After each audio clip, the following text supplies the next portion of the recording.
Sir बाकी रहता है पानी में, भटकती आत्माएं होती है, उसमें डूब जाओ, वह पीछे पीछे चल रहे, को नहीं पता है कि चिल्लाने की आवाज़ आती है। सो गाइस, अगर आप गांव देहात में रहते हैं या फिर गांव देहात में कभी रहे हैं तो आपने एक नाम ज़रूर सुना होगा जो होता है पनडुब्बा। अब ये पनडुब्बा होता क्या है और इसे पनडुब्बा क्यों कहते हैं, चलिए मैं आपको बताता हूँ।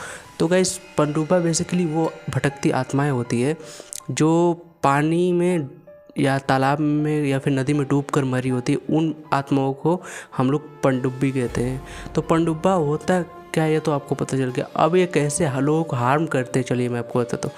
तो कैसे ये जो पनडुब्बा होता है ये करते क्या है, जब कोई इंसान अकेला होता है, यानी कि जब कोई इंसान लोगों के साथ होता है तब ये हमला नहीं करते।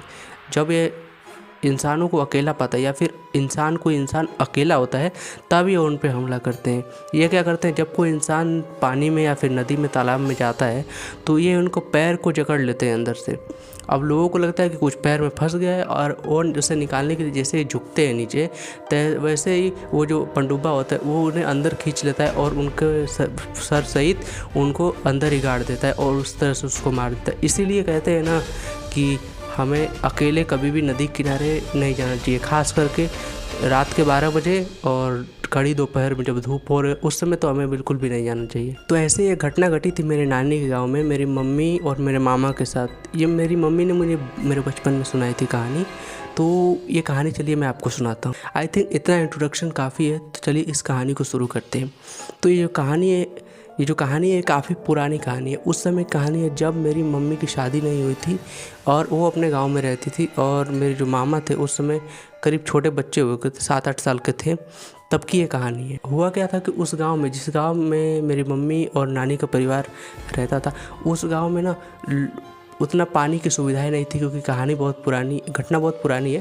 तो उस समय पानी की जो ज़्यादा सुविधाएं नहीं होती थी, लोग कुओं और तालाबों पर निर्भर होते थे। उसमें से भी उस गांव में एक कुआं था, लेकिन वो कुआं थोड़ा छोटा कुआं था, इसीलिए लोग क्या करते थे, उस कुएं से सिर्फ पीने के लिए और खाने बनाने के लिए पानी यूज़ कर देते। बाकी उनके अलावा जो दूसरा काम होता था, मतलब कि कपड़े धोना, नहाना, उसके लिए वो तालाब का यूज़ करते थे, जो कि गाँव से 1 किलोमीटर दूर था तालाब। ये जो तालाब है, लोग कहते थे ना कि हमें कभी भी इस तालाब पे अकेले नहीं आना चाहिए और किसी को साथ में ले, और ख़ास करके दोपहर के 12 बजे या फिर रात के 12 बजे नहीं आना चाहिए। तो एक दिन की बात है ना कि काफ़ी ज़्यादा कपड़े इकट्ठा हो गए थे मेरे नानी के पास। तो मेरी नानी ने मेरी मम्मी को कहा कि काफ़ी ज़्यादा कपड़े इकट्ठा हो गए, तो चलो हम चलते हैं तालाब पर के और तालाब पर जा कर के इन कपड़ों को धोकर आते हैं। तो मेरी मम्मी ने भी कहा चलो ठीक है, तो वो दोनों जाने लगती। तभी जो मेरे मामा थे, काफ़ी छोटे थे उस समय, 8 साल के, तो वो कहते हैं ना कि मैं भी जाऊँगा। लेकिन मेरी नानी उन्हें मतलब एकदम से मना कर देती है कि नहीं, तुम नहीं जाओगे। उन्हें ये कहती है ना कि नहीं, तुम बहुत छोटे हो और पानी बहुत गहरा है और उसमें डूब जाओगे। लेकिन जो मेरे मामा थे वो फिर भी नहीं मानते हैं और उनको बिना बताए, मतलब मेरी जब नानी और मम्मी जाने लगती है तालाब पे, तो उनको बिना दिखे बिना बताए ये पीछे पीछे चल देते हैं मेरे मामा। लेकिन मेरी नानी और मेरी मम्मी को नहीं पता है कि वो मेरे मामा पीछे पीछे चल रहे हैं। लेकिन वो पीछे पीछे जाते हैं और फिर उसी तालाब पे पहुंच जाते हैं जिस तालाब पे ये लोग जाने वाले थे। फिर उसके बाद क्या होता है कि मेरी मम्मी और मेरी नानी जो थी वो कपड़े धोने में व्यस्त हो जाती है। मेरी मम्मी और नानी कपड़े धो ही रही थी, तभी अचानक से पीछे से एक बहुत ही बड़ी चीख चिल्लाने की आवाज़ आती है। तो जैसे ही मेरी मम्मी और नानी जाते हैं वहाँ पे, तो देखते हैं कि जो मेरे मामा थे वो नदी में डूब रहे होते हैं और पूरा शरीर पानी में डूब चुका होता है, सिर्फ सर बाकी रहता है पानी में डूबने के लिए। तो मेरी मम्मी मेरे बचपन में बता रही थी कि अगर पूरा शरीर डूब चुका था, अगर वो सर भी डूब जाता तो वो ना उसे मार देता। लेकिन मेरी मम्मी ने क्या किया कि तुरंत उस पानी में कूद गई और मेरे मामा के जो बाल थे वो पकड़ करके उन्हें बाहर निकालने लगी।